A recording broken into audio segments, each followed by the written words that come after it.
And then you had 4 seats and then 2 in the back. And Mad Dog used to like play cribbage all the time.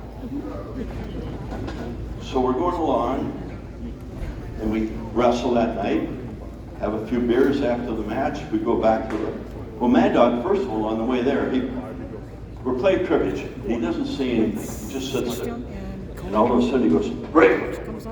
Scares the crap out of you. I said, what, Mad Dog? He said, I'm meeting my fiance's family tonight. Mad Dog's now in his 50s. And he says, would you ask if I could wrestle on the first or second match? So we get there, we put Mad Dog on the first match. He goes out to the ring. He comes back in, and about 2 minutes later, I said, Mad Dog, what happened? I beat the hell out of that kid. Great. So Jim and I are sitting there talking. Mad Dog's got a towel around him. He sits down next to us, and the promoter always had like 2 cases of beer in each locker room. Mad Dog starts on the beer. We're watching him and watching him. He's got about 4 or 5 beers down him, and I said, hey, Mad Dog, don't you have to meet the family tonight? I'll go when I want to go. Right. So we see him over in the corner, and he chugs down a pint of whiskey. Had about 6 beers and a pint of whiskey. Intermission comes up, he's still there. Jim and I are sitting there, we're going to the main event. We wrestle for about 45 minutes, we come back in, not a beer left in the room. And I said, God almighty.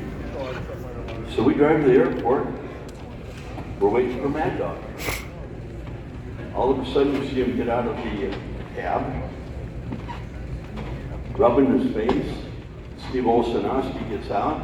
And I said, Steve, what happened? He said, well, Mad Dog, he chugged a pint of whiskey. You probably didn't see it before he went in for his match. And he drank another one after the match. And he had, I don't know how many beers. And then we went to meet the family, and he drank a lot of wine, and he had barbecue sauce on his shirt, turning down his beers. And he said, then we stopped and went back, and he wanted to get another pint of whiskey. I said, oh, God, Steve. Well, then somebody had given him a pill to keep him awake. So now he has the pill in him, the whiskey, the beer, and they had him smoke a joint and fall him down. So Mad Dog gets on the plane. We put him in the back seat. He had to sit next to Adrian Adonis, who he didn't like. He's back there rocking and rolling. We're flying out at 6,000 feet. And all of a sudden, the plane moves. Boom, the whole back end. My God, we got hit by another plane. We're going to go down. And the pilot's yelling, who opened the door? Who opened the door? And here's Mad Dog at 6,000 feet. And all they can see is his back. He's hanging out the door like this. He's going, so peaceful, I feel like flying tonight. So the pilot, get him in. We said, we're not going to, he's going to jump. So we finally got him down. Now the pilot has to make an emergency landing in Waterloo, Iowa. And he says, you better get yourselves in the crash position. This is good to know, right? Imagine how we're feeling.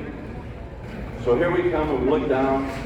They've got fire engines, police cars, all the red lights going, ambulances, and they foam the runway for us.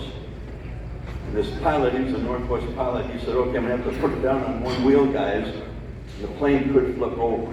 So strap yourselves in and get in the crash position. So we're all bent over. The pilot brings the plane in, lands it. We come to a stop. We look in the back. Mad Dog has got foam all over the runway. He's peeling it off.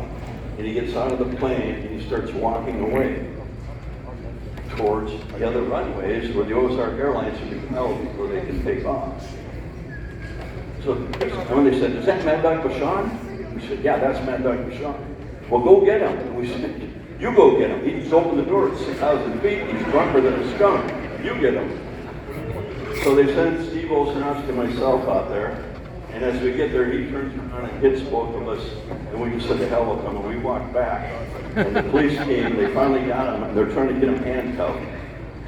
They can't handcuff him, and he's looking at us, and he says, I'll kill all you guys when I get out of here. So the police said, you got two options, either take him back, or we're throwing him in jail. So we strapped him down in a seat. He had straps all over him. And we got him back to Minneapolis, and all the way back, he rocked back and forth. He says, when we get to Minneapolis, I'm going to kill everyone. So we made it home. That's a true Mad Dog Vachon story.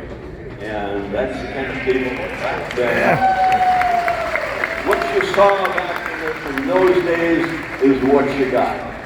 We got many more stories like that, but I wanted to keep you a little entertained here and tell you a little bit about the old AWA. While we wait, because poor Bret Hart, the plane got delayed, but he'll be in, and he's a great person, so hang around and wait for him, okay? Yeah! Thank you. Ladies and gentlemen, give it up one more time for Greg Ganue!